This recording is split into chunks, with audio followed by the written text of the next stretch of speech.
In this tutorial I will show you how to fix low call volume on iPhone. If you're experiencing low call volume on your iPhone, try the following steps. Adjust the volume. Swipe down from the top right corner to open the control center.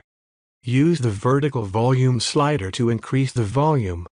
Check call audio routing. Open the Settings app.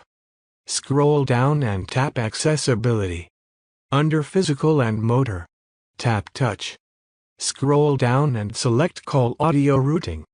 Make sure it's set to Automatic. Enable Hearing Aid Compatibility. Go to Settings. Accessibility. Scroll to the Hearing section and tap Hearing Devices.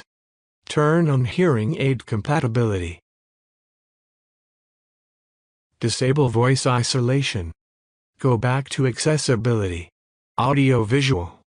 Scroll down and turn off Voice Isolation. Force restart your iPhone.